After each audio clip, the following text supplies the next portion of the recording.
El día de hoy, pues les voy a dar el tema sobre el- la actualización en el tratamiento odontológico en pacientes con osteoquionecrosis en maxilar y mandíbula inducida por antirresortivos. La osteoquionecrosis del maxilar y mandíbula es definida como un proceso necrótico óseo con exposición en el área del maxilar y mandíbula, persistiendo por alrededor de 8 semanas en pacientes bajo terapia con antirresortivos a quienes no se le ha administrado terapia de radiación de cabeza y cuello. Asimismo, en la actualidad, el uso de antirresortivos está indicado en el tratamiento de diferentes entidades donde la pérdida de minerales óseo es importante, pudiendo ser administrados por vía oral o intravenosa, y relacionándose con tres principales teorías sobre el origen de la osteoquimionecrosis. La primera ha sugerido que los bifosfonatos inhiben la remodelación del tejido óseo, lo que no permite la reparación de las microfracturas ocurridas en los maxilares, siendo resultado del estrés que se transmite de forma constante al periodonto por las fuerzas extrínsecas de la masticación. La segunda teoría se basa en la demostración que los bifosfonatos que se administran por vía intravenosa inhiben considerablemente la angiogénesis capilar, inhibiendo el factor de crecimiento de endotelio vascular. Y así, la tercera teoría se basa en que los antirresortivos, principalmente los bifosfonatos que se acumulan en el tejido óseo del maxilar y la mandíbula, son tóxicos para los epitelios, reduciendo la cicatrización de los tejidos por múltiples etiologías, como una prótesis dental mal ajustada, un procesamiento dental invasivo con laceración a los tejidos o cualquier traumatismo óseo ocasionado. Asimismo, en esta línea del tiempo, el primer informe que se realizó sobre la osteoquimionecrosis del maxilar y mandíbula fue el doctor Marks, que reportó 36 casos de osteoquimionecrosis asociada a bifosfonatos por vía intravenosa. Seguida de esto, se reportaron nuevos casos de osteoquimionecrosis del maxilar y mandíbula, todos estos asociados por vía intravenosa en pacientes con cáncer metastásico, teniendo complicaciones en cavidad oral, sobre todo en la zona posterior o secundario a una extracción dental.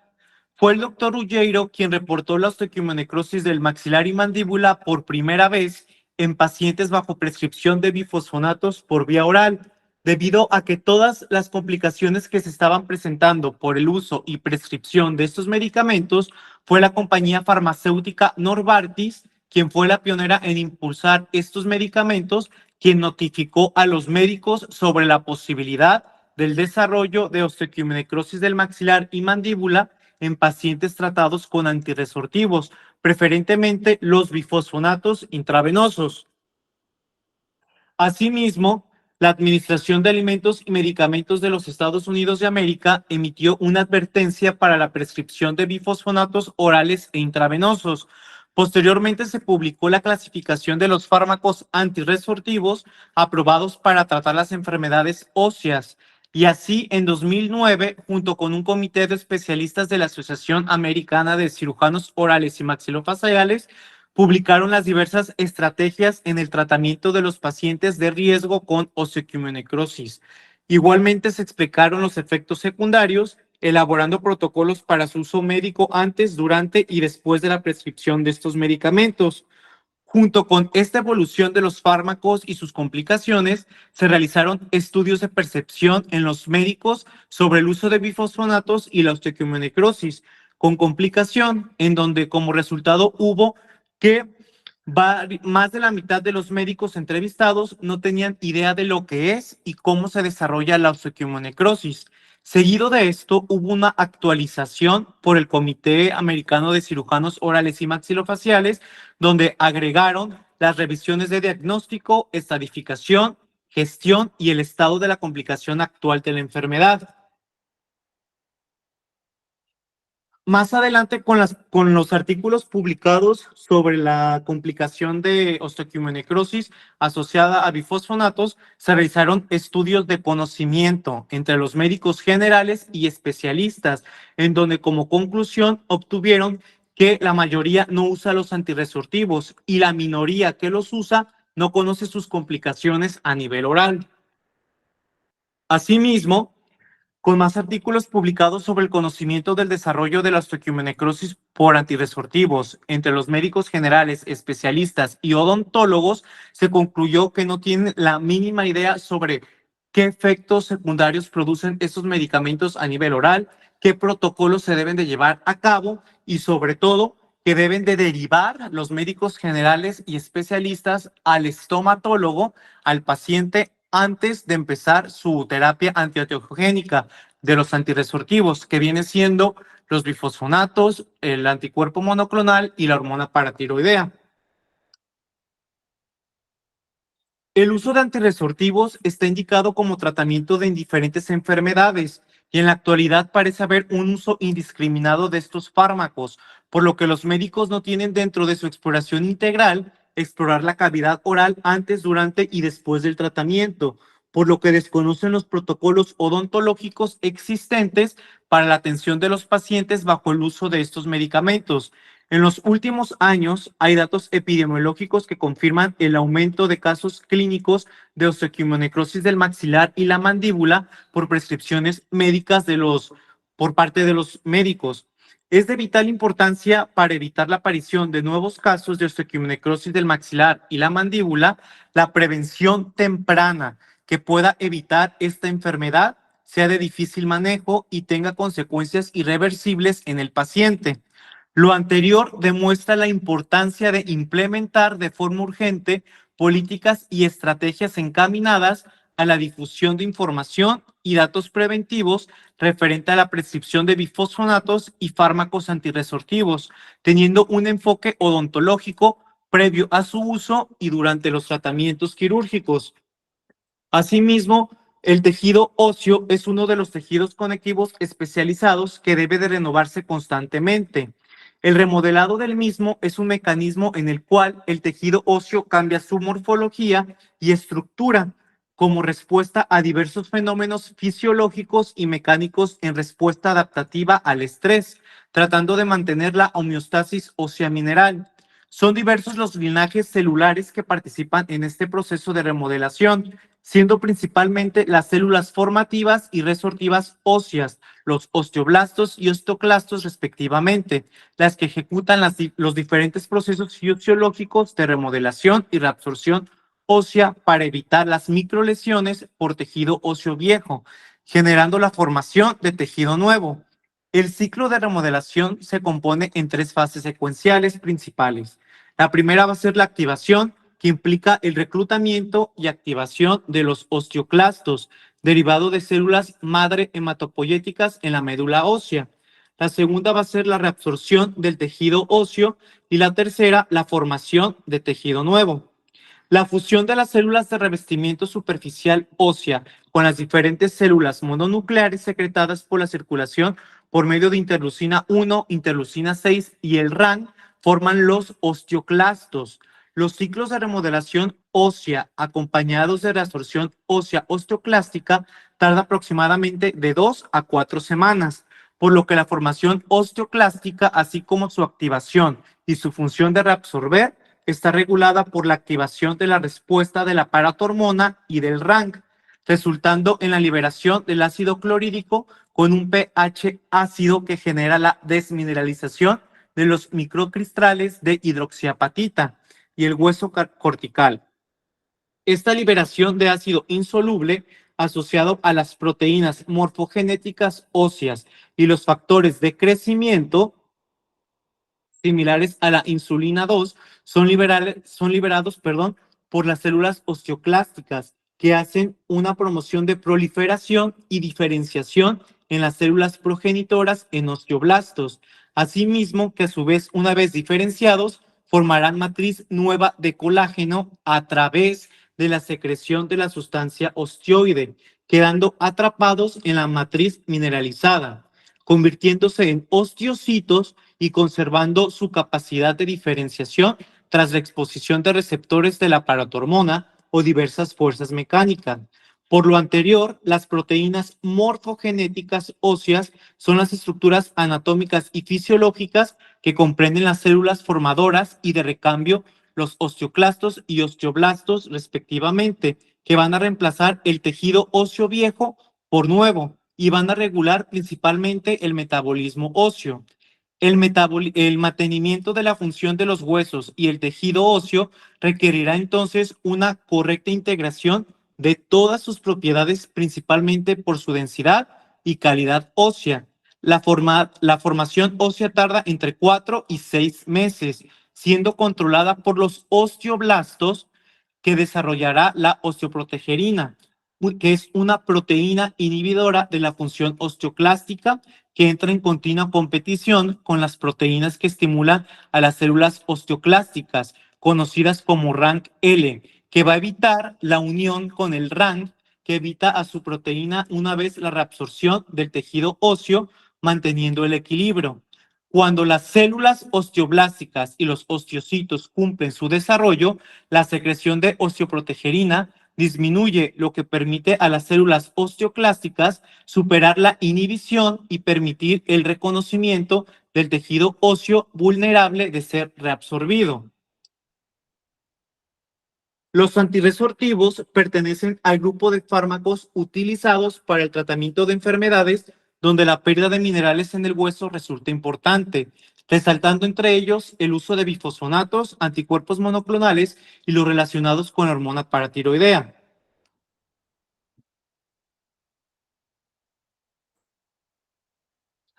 Los bifosfonatos son análogos estructurales del pirofosfato, con un carbono reemplazando el oxígeno central. Son completamente resistentes a la hidrólisis, por lo tanto se acumulan en la matriz celular. Su molécula tiene dos cadenas laterales, R1 y R2, que varían su estructura dependiendo del producto. La R1 determina la unión a los cristales de hidroxiapatita del hueso. La R2 determina las propiedades antirresortivas y pueden dividirse en dos clases, las que contienen o no el nitrógeno. La cadena que contiene nitrógeno aumenta su potencia y probablemente su toxicidad, siendo asociados a la inducción de osteoquimionecrosis. Los bifosfonatos son potentes inhibidores de la reabsorción ósea mediada por los osteoclastos, por los que una de las características importantes de estos fármacos es su localización y retención altamente selectiva en el hueso en comparación a otros tejidos. Esta cualidad los ha convertido en candidatos ideales para el tratamiento de las enfermedades óseas. En la actualidad, los fármacos antirresortivos como bifosfonatos que se encuentran con aprobación de la FDA son los principales, que son como el ivandronato, alendronato, lisendronato y el ácido solendrónico.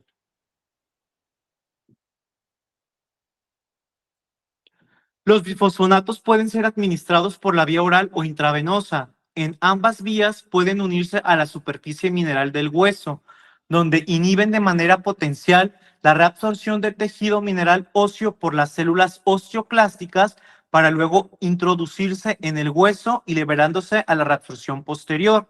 En la vía oral, dentro de este grupo de administración se encuentra el trisendronato, ivandronato y el alendronato, siendo utilizados de manera semanal el alendronato y el disendronato, y en periodos mensuales el disendronato o el ivandronato. En la vía intravenosa, como el pamidronato y el ácido solendrónico, son los más representativos de este grupo. La vía intravenosa es eficaz y muestra múltiples beneficios en pacientes que no toleran los bifosfonatos de administración oral o quienes los bifosfonatos estén contraindicados, como la presencia o antecedentes de estenosis esofágica. Es recomendable que los pacientes que se encuentren bajo la prescripción de bifosfonatos reciban una dosis adicional de calcio que va desde los 1,000 a 1,200 miligramos por día, así como vitamina D de 800 a 1,000 unidades internacionales por día, siempre y cuando la ingesta de las mismas y la alimentación sea inadecuada. Asimismo, también se recomienda que los bifosfonatos se tomen como primer medicamento por la mañana y 30 minutos antes de la primera ingesta alimenticia, y de bebidas solamente con el agua.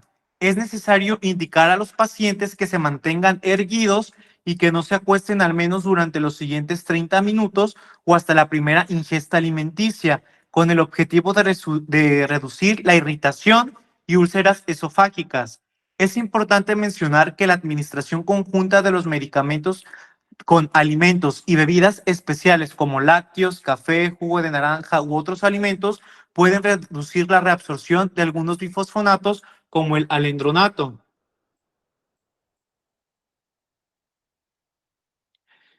Entre los efectos adversos de los antirresortivos vamos a encontrar primeramente los efectos intestinales, como irritación esofágica, irritación o malestar estomacal, acidez péptica, enfermedad por reflujo gastroesofágico, estreñimiento, flatulencias, regurgitación, distensión abdominal, gastritis y úlcera gástrica.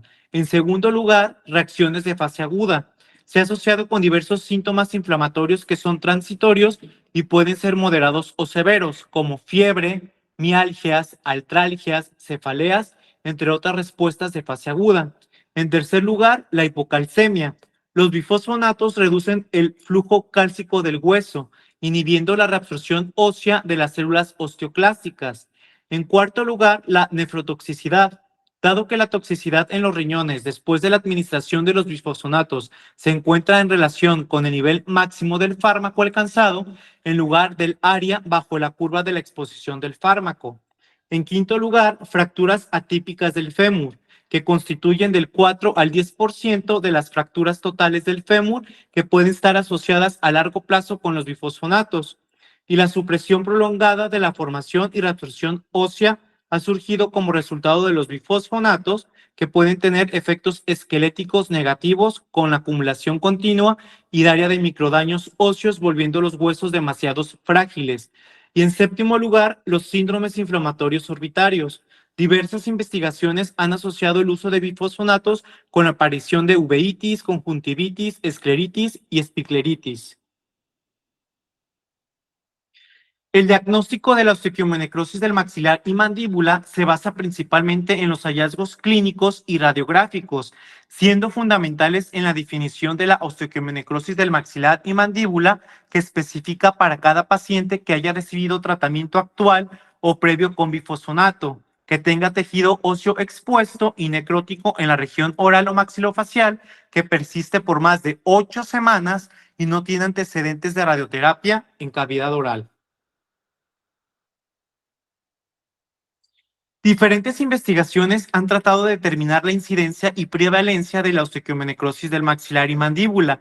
Sin embargo, la mayoría de los estudios se basa en revisiones de historias clínicas, encuestas por correo o datos sin validez científica, lo que puede significar que la incidencia de la osteoquionecrosis del maxilar y mandíbula puede estar infravalorada, ya que algunas lesiones pueden ser leves y pudiendo no ser diagnosticadas en la mayoría de los casos. Pacientes con osteoporosis, cáncer metastásico, cáncer de mama, de próstata, etcétera, son con más prevalencia de la osteoquionecrosis, que se pueden tratar desde los 12, 14, 16, 18, 24 y hasta los 36 meses, dependiendo de la enfermedad y la mejoría del paciente. En general, la prevalencia de la osteoquionecrosis del maxilar y mandíbula en pacientes oncológicos tratados se han estimado que es del 1.2 y el 9.9%. En pacientes con mieloma múltiple es 4.5 veces superior esta incidencia en comparación con pacientes con cáncer de mama. En una encuesta australiana estimó el riesgo de padecer osteoquionecrosis del maxilar y mandíbula entre el 0.1 y el 0.4% en pacientes que toman bifosfonatos por vía oral para el tratamiento de la osteoporosis, observándose que el riesgo aumentó al 0.34 en pacientes con antecedentes de extracción dental. Otra encuesta que incluyó a 8.572 pacientes con osteoporosis que se encontraban en terapia con bifosfonatos orales encontró una prevalencia del 0.10%, informando en prevalencia mayor en pacientes con cáncer y osteoporosis. De acuerdo a la estimación de 3 ensayos de 5.723 pacientes oncológicos, la incidencia de osteoquionecrosis fue mayor en aquellos que tomaban solendronato y denosumab, siendo del 5.5 al 8% de los 12 meses del tratamiento. En conclusión, van a presentar del 0.8 al 12% pacientes que estén siendo tratados con bifosfonatos por vía intravenosa. En una población de 100, hasta 12 pacientes van a poder presentar osteoquimiocrosis del maxilar y mandíbula cuando estén siendo tratados con bifosfonatos por vía intravenosa. Y en una población de 100, solamente hasta el 4% va a presentar una mipoblación cuando estén siendo tratados por vía oral. Los factores de riesgos de los antirresortivos es relacionado con la osteoquimiocrosis del maxilar y mandíbula es difícil debido a la falta de estudios prospectivos controlados. Asimismo, es difícil la realización de la investigación de los factores de riesgo en pacientes con cáncer y osteoporosis, ya que tienen múltiples comorbilidades y mantienen la administración de medicamentos controlados. Aún con esto, se ha observado que son múltiples los factores de riesgos potenciales que contribuyen significativamente al desarrollo de la osteoquimiocrosis del maxilar y la mandíbula. En primer lugar, la administración continua y progresiva de bifosfonatos orales e intravenosos, incluyendo la duración, dosis y potencia. En segundo lugar, agentes quimioterapéuticos y antiangiogénicos. En tercer lugar, diversos estudios han informado que la diabetes mellitus y el uso de corticoides contribuyen al desarrollo de la osteoquimiocrosis del maxilar y la mandíbula. En cuarto lugar, factores locales como la extracción dental, cirugía bucal, enfermedad periodontal y el traumatismo local crónico causado por una prótesis mal ajustada pueden desencadenar la aparición y el desarrollo de la osteoquimiocrosis tanto en el maxilar como en la mandíbula. Por lo tanto, la optimización de la salud oral antes, durante y después de la administración de la terapia antirresortiva con bifosfonatos es importante para minimizar estos factores locales y, por lo tanto, disminuir el riesgo de la osteoquimiocrosis del maxilar y la mandíbula. La Asociación Americana de Cirujanos Orales y Maxilofaciales propuso un sistema para clasificar, definir la gravedad y evaluar las respuestas en el tratamiento de la osteoquimiocrosis del maxilar y mandíbula. Este nuevo sistema no se basa únicamente en los exámenes físicos y los síntomas, sino que también incorpora los resultados de las imágenes. También se han sugerido estrategias terapéuticas específicas para cada estadio. Los estadios constan en lo siguiente: en riesgo, que estos pacientes van a ser tratados con terapia antiangiogénica o antirresortiva, pero no hay hueso con necrosis aparente, por lo que son totalmente asintomáticos. En etapa 0, no hay evidencia clínica de necrosis del tejido óseo. Sin embargo, se presentan hallazgos clínicos sin especificidad, como cambios radiográficos y sintomatología. En el estadio 1 hay presencia de tejido óseo expuesto con necrosis. Asimismo, puede estar presente una fístula que al sondeo no refiere síntomas y sin presencia de infección asociada. Estos pacientes asimismo pueden presentar los diferentes hallazgos radiográficos mencionados en el estadio anterior. En el estadio 2 hay presencia de tejido óseo expuesto con necrosis. Asimismo, pueden presentar un proceso de fistulización asociada a la infección. Usualmente hay sintomatología del dolor y eritema en el tejido óseo expuesto, con presencia de tejido purulento.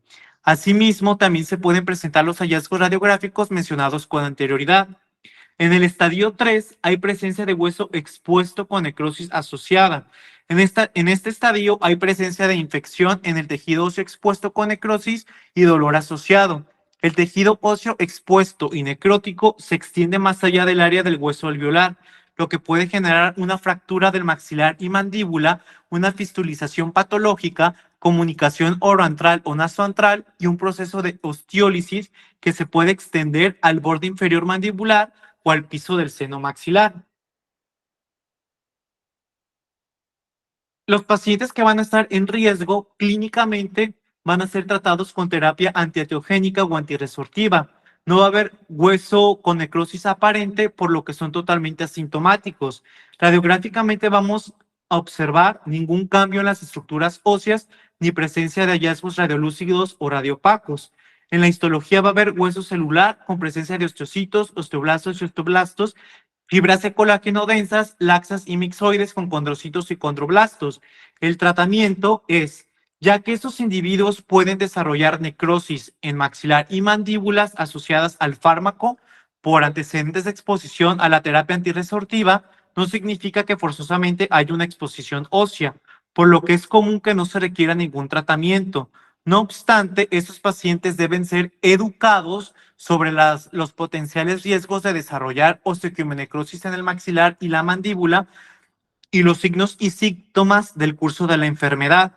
Aquí no se indica ningún tratamiento. Va a haber educación del paciente, seguimiento regular con el dentista cada mes y evitar los procedimientos dentales invasivos, como como extracción dental, curetaje, detartraje, prótesis fija, la ortodoncia. En el estadio cero, clínicamente no hay hueso necrótico, pero sí hay exposición y síntomas. Radiográficamente va a haber cambios radiográficos como secuestros óseos. En la histopatología va a haber tejido de granulación entremezclados con neutrófilos, fibrina y restos tisulares que rodean las espículas de hueso, en las cuales los osteocitos han experimentado necrosis. El tratamiento en estos pacientes debe ser dirigido a resolver la sintomatología y manejar localmente ciertos factores importantes como la enfermedad periodontal y la caries. El tratamiento sistémico usualmente se compone por el uso de fármacos para aliviar el dolor crónico y el abordaje de la infección con terapia antibiótica, siempre que esté indicado. En estos pacientes usualmente se requiere de observación continua debido a una posible progresión de la enfermedad o una etapa más crítica de la osteoquimionecrosis. Enjuague oral antibacteriano, clorexina al 0.12%, seguimiento clínico trimestral, educación del paciente y revisión de las indicaciones para continuar con la terapia de los bifosfonatos. En el estadio 1, clínicamente va a haber hueso expuesto y necrótico en pacientes sin síntomas o evidencia de infección. Radiográficamente, las zonas radiolúcidas, así como adiposidad, características de los tejidos óseos como baja definición. En la histopatología, vamos a observar que en la lámina propia se muestra tejido conjuntivo fibroso con vasos sanguíneos, edema, hemorragia y denso infiltrado inflamatorio, predominantemente polimorfo nuclear y trabéculas óseas necróticas. En el tratamiento en este estadio, los pacientes son beneficiados gracias al tratamiento médico y al uso de sustancias antisépticas como clorexidina 0.12% 3 veces al día, pero no exceder durante una semana. Después de la semana, ustedes lo van a cambiar por la benzidamina, que comercialmente lo conocen como el Bantal.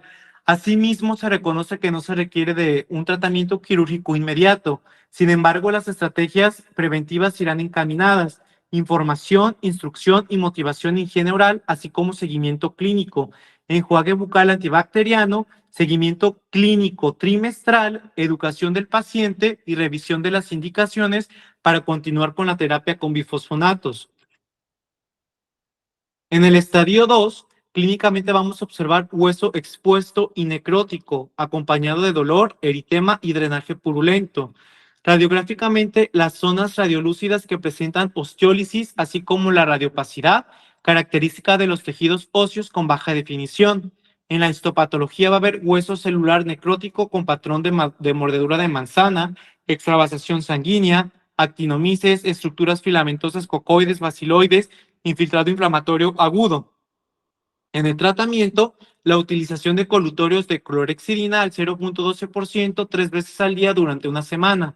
Terapia sistémica con antibióticos, estando la recomendación inicial con penicilina potásica cada 6 horas o hasta que la infección se encuentre bajo control. Si la terapia con penicilina no fuera suficiente o no responde adecuadamente, se puede usar doxiciclina cada 24 horas hasta que la infección se encuentre controlada. Durante la fase sintomática se recomienda la administración de levofloxacino o acitromicina de 500 miligramos cada 24 horas. La terapia antibiótica deberá acompañarse en todo momento con educación para que el paciente siga las instrucciones de la higiene oral del mismo. El desvidramiento puede poner en riesgo la exposición del tejido óseo. En resumen, aquí en este estadio, tratamiento sintomático con antibióticos orales, analgésicos, enjuague bucal antibacteriano, control del dolor, desbridamiento para aliviar la irritación e infección de los tejidos blandos y control mensual. En el estadio 3, clínicamente hay presencia de hueso expuesto con necrosis asociada. En este estadio hay presencia de infección en el tejido óseo expuesto con necrosis y dolor asociado.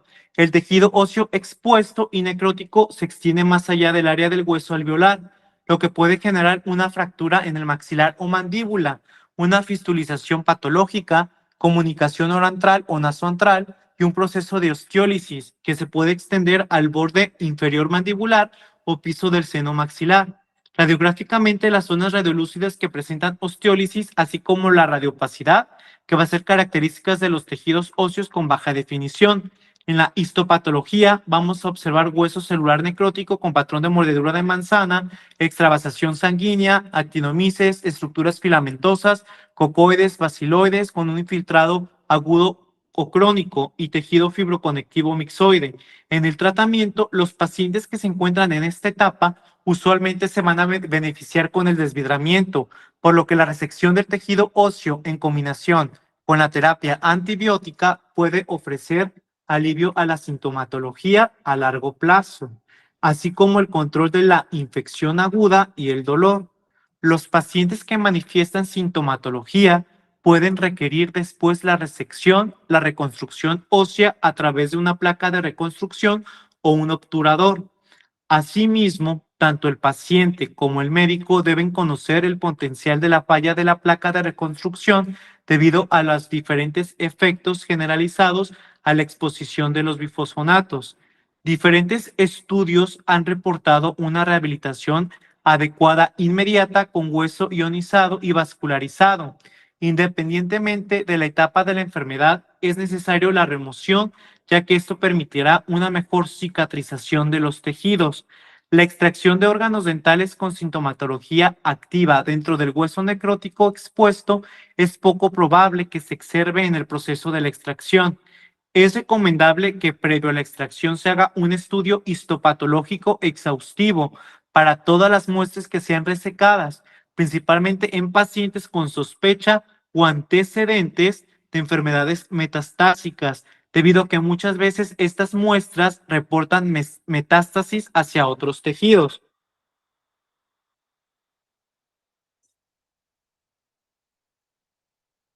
Entre los métodos de diagnóstico, primero va a estar la ortopantomografía. Generalmente se muestran las zonas radiolúcidas que presentan osteólisis, así como la radiopacidad, característica de los tejidos óseos con baja definición. Sin embargo, puede evidenciar el desarrollo de la osteoquionecrosis, esclerosis y ensanchamiento del espacio del ligamento periodontal. La tomografía computarizada, que es un examen de imagenología que puede revelar con mayor precisión el estado particular del tejido óseo, así como el deterioro y pérdida progresiva del mismo. Esta prueba es lo suficiente eficaz como la lesión no puede ser detectada mediante la evaluación clínica, pudiendo ser una herramienta invaluable para el diagnóstico, prevención y tratamiento de la osteoquionecrosis del maxilar y mandíbula asociada a la administración de bifosfonatos. En tercer lugar, la evaluación del telopéptido C, que es terminal del colágeno tipo 1 o beta cross-labs, que esta prueba puede ser producto de la división del colágeno tipo 1 durante la fase de reabsorción de la matriz ósea, cuando es liberado a la circulación, sufriendo un proceso de metabolización y excreción renal, considerando unos niveles altos con la relación y grado de reabsorción ósea. Esta prueba es útil para informar acerca del grado de la actividad de recambio óseo del paciente. Y por último, el cálculo de la administración del fármaco. Es de gran utilidad calcular el lapso de tiempo en que debe de ser suspendido el fármaco, lo que permitirá alcanzar los niveles más altos de recambio óseo y disminuir las probabilidades de padecer osteoquionecrosis del maxilar después del proceso quirúrgico. Esta prueba resulta útil para informar al médico u odontólogo sobre el grado de actividad de recambio óseo que está atendiendo nuestro paciente. La cantidad de reabsorción osteoclástica que se está produciendo en el momento de la extracción de sangre es la prueba del Beta Cross Labs, que debido a la ausencia de ensayos controlados aleatorios en el área de la prevención y tratamiento de la osteoconecrosis del maxilar, las recomendaciones relativas a su prevención se basan en la literatura disponible. Actualmente, varias instituciones han emitido recomendaciones para la prevención de la osteonecrosis del maxilar inducida por bifosfonatos. Las directrices actuales recomiendan que antes de iniciar el tratamiento con antirresortivos, se lleva a cabo las acciones preventivas dentales que permitan optimizar la salud bucodental, incluyendo la limpieza dental, las extracciones y cualquier procedimiento quirúrgico invasivo. La Academia Americana de Cirujanos Orales y Maxilofaciales sugiere que se deben suspender los bifosfonatos durante 3 meses antes y 3 meses después de procedimientos invasivos, ya que esto puede disminuir el riesgo significativo de la osteonecrosis del maxilar y mandíbula. El telopéptido C de la terminal de colágeno tipo 1 se enciende de las principales cadenas reguladas y reticuladas del colágeno por los osteoclastos durante la reabsorción ósea. Los autores sugieren que los valores de telopéptido C inferiores a 100 picogramos por miligramo representan un alto riesgo de osteonecrosis. Los valores entre 100 y 150 representan un riesgo moderado y los valores superiores a 150 representan un riesgo mínimo. ¿Esto qué quiere decir? Que ustedes cuando le manden a hacer esta prueba a su paciente que dura de 15 a 20 días en estar los resultados, si su paciente resulta entre 100 a 150, ustedes pueden realizarle cualquier tratamiento sin ningún problema, siempre y cuando teniendo las medidas adecuadas. Pero si sale con un valor de 100 o menor a 100, la probabilidad de que me presente una osteonecrosis por cualquier tratamiento invasivo que yo le haga al paciente es del 90 al 100%. A falta de una definición clara de los casos de osteonecrosis del maxilar y mandíbula, el desarrollo de directrices para el tratamiento de esta afección es un reto considerable. Varios grupos han desarrollado diversas recomendaciones.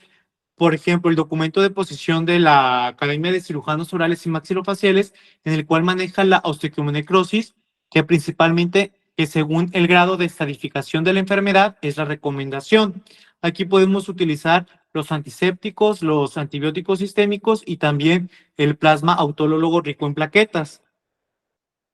Ahora nos vamos a ir con los anticuerpos monoclonales, que son útiles para el diagnóstico y el tratamiento de diferentes condiciones neoplásicas, inmunológicas e infecciosas. Dentro de los anticuerpos monoclonales se encuentran el sunitinib, imatinib, benamizumab y el denosumab. Entre ellos actúan de diferente forma, produciendo la unión del ligando receptor activador para el factor nuclear kappa, que es el RANKL, con el receptor activador del factor nuclear, que se encuentra en la superficie osteoclástica, inhibiendo su formación, función y supervivencia, lo que disminuye la reabsorción de tejido óseo. El RANKL ligando se sitúa en la membrana osteoblástica y de osteocitos, siendo una citosina activadora de la osteoclastogénesis. Su unión a RANKL, situado en la membrana de los osteoclastos, desencadena por el contrario el proceso de la osteoclastogénesis. Asimismo, los osteoblastos y osteocitos liberan el medio receptor de la osteoprotegerina, la cual es capaz de unirse a RANKL y evitar su unión, lo que llevará a la osteoclastogénesis a producir el RANKL. La diferencia entre los bifosfonatos y el anticuerpo monoclonal, más que nada, es su economía. ¿Por qué? Porque entre los bifosfonatos que cuestan a 500, 100 pesos, 500, perdón, a 1,000 pesos, los anticuerpos monoclonales vienen costando de 9,000 a 11,000 pesos por inyección. Es una inyección que se coloca en el ombligo, una cada 4 o a cada 6 meses, mínimo durante 2 años. ¿Para qué? Para que haya un recambio en donde se esté perdiendo la densidad ósea. La función en sí es lo mismo tanto del anticuerpo monoclonal como los bifosfonatos. Lo que va a ayudar o lo que es más beneficioso es el anticuerpo monoclonal. ¿Por qué? Porque causa menos efectos secundarios no como los bifosfonatos. Y por último tenemos a lo que viene siendo la hormona paratiroidea, en el cual este es un polipéptido de 84 aminoácidos, en la cual es secretada por la glándula del mismo nombre, y es una de las moléculas con mayor potencial de regularización del metabolismo cálcico. La paratormona tiene un rol que permite mantener las concentraciones de fósforo y calcio sanguíneo, así como el desarrollo y mantenimiento del tejido de la salud. Los osteoclastos y las células osteoprogenitoras son células diana de la paratormona. Favorecen la aparición y maduración osteoblástica. Estimula la transformación de los osteocitos en osteoblastos activos y aumenta la vida media de los osteoblastos a través de la disminución de apoptosis. Además, mantiene la homeostasis cálcica, estimulando la osteoclastogénesis para poder liberar calcio al tejido óseo al medio extracelular. La necrosis en el maxilar y mandíbula se caracteriza por la aparición de zonas óseas expuestas como resultado de intervenciones odontológicas o debido a microlesiones. Es frecuente que después de extracciones dentales se genere una herida, tórpida que no cicatriza en zonas óseas expuestas, no cubiertas ni por mucosa ni por un coágulo sanguíneo. Estas zonas óseas presentan una coloración amarillenta y la mucosa adyacente está eritematosa. A diferencia de una alteración de la cicatrización normal, este cuadro puede acompañarse inicialmente de poco dolor, pero en una fase más avanzada el paciente puede sufrir un dolor intenso en esta zona. Además, llama la atención una halitosis marcada, lo que afecte aún más el paciente. En el estadio 1, recordemos, es hueso expuesto y tumefacción de la mucosa adyacente a la osteonecrosis. En el estadio 2, osteonecrosis muy marcada con áreas extensas de hueso expuesto, múltiples y tumefacciones mucosas. Y en el estadio 3, mentón desde la parte inferior con fístulas extraorales.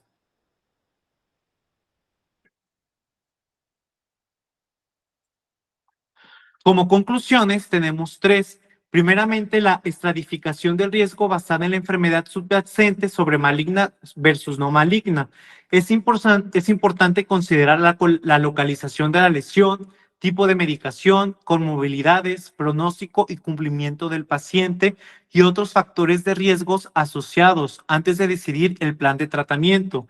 La terapia quirúrgica tiene un papel para todas las etapas y el tratamiento quirúrgico, cuando sea posible, representa una terapia eficaz y de primera línea para los pacientes con osteoquimionecrosis del maxilar y la mandíbula. Y como prospectivas tenemos primero la elaboración de una guía de recomendaciones para médicos y pacientes que facilite el conocimiento sobre la osteoquionecrosis del maxilar y mandíbula en pacientes bajo tratamiento con antirresortivos, la detección temprana de osteoquionecrosis en maxilar y mandíbula en pacientes bajo tratamiento con antirresortivos y establecer protocolos estrictos en los que el paciente sea canalizado al servicio de odontología o estomatología para una valoración y tratamiento previo al inicio de la terapia con estos fármacos, similar a lo que ya se realiza en el caso de la radiación en cabeza y cuello. En segundo lugar, promover la difusión de osteonecrosis del maxilar y mandíbula entre asociaciones médicas y odontológicas para implementar programas de educación continua para los médicos generales y especialistas, así también como odontólogos, contemplarlos en los planes de estudios de las carreras de medicina y odontología, y asimismo los laboratorios farmacéuticos deberían ser más enfáticos en instruir al personal de salud y a los pacientes sobre las posibles complicaciones de estos medicamentos. Por su atención, gracias.